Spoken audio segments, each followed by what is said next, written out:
Do you ever wonder what happens to the bodies of Division I athletes over the course of their career? We're not talking about football or another sport where gaining a lot of mass is part of the goal. In this case, we're looking at D1 women's soccer players' fat mass, muscle mass, and bone mineral density over the course of their career. This joint effort between Texas Tech and the University of Kansas was just published in the most recent edition of the Journal of Strength and Conditioning Research. We're looking at a decade of DEXA scans from 2013 to 2022.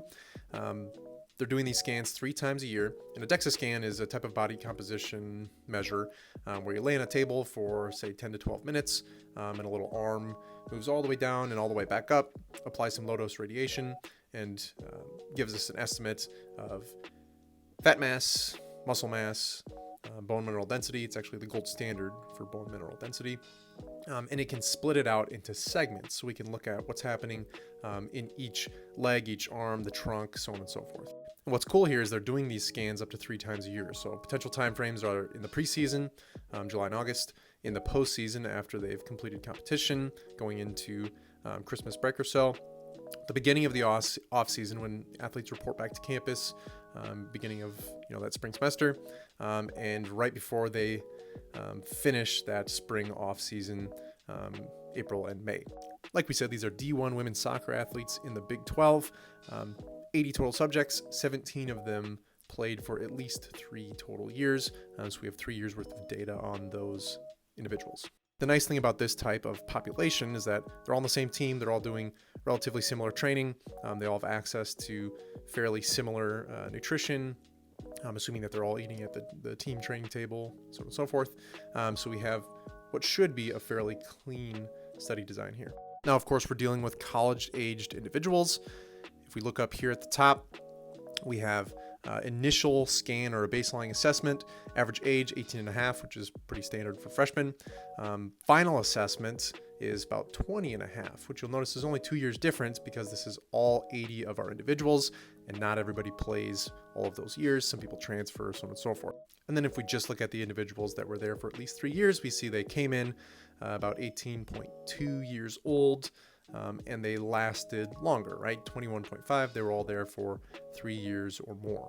And we have a bunch of crazy graphs here looking at different performance outcomes for the total population, but we're going to focus on a few specific ones that you're probably most interested in. When we're looking at these graphs on the left, or the y-axis, you're going to see grams of mass for fat and lean mass in different regions, like in this first instance, we're looking at the arms. And on the bottom, you'll see time in days across time. So 1,500 days, we're looking at a 4th or 5th year senior. And this data here is just those individuals that were there for at least 3 years, right? So we see a general trend that they decreased fat mass in the arms over time and increased lean mass, so their lifting must have been working. We see an even more pronounced decrease in fat mass in the legs especially, as well as, just like the arms, an increase in lean mass.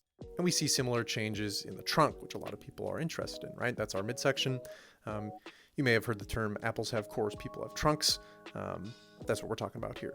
And when we put everything all together, we see this general trend to gain lean mass, which is not just muscle. We're also talking about bone, specifically for DEXA, and decrease fat mass, right? Which is, in general, most people's fitness goals, and we're likely going to see some athletic performance improvements from these changes as well.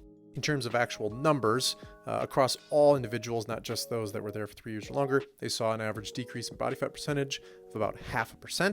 And those long-term players saw a huge decrease in their leg fat mass, right? A 10%, 10.1% decrease, which is enormous. And that overall lean mass gain was about 6.8%, which again includes bone as well as muscle mass, but huge changes.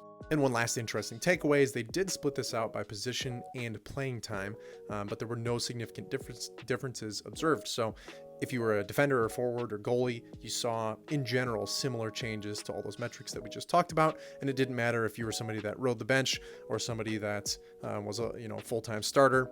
You all saw relatively similar changes.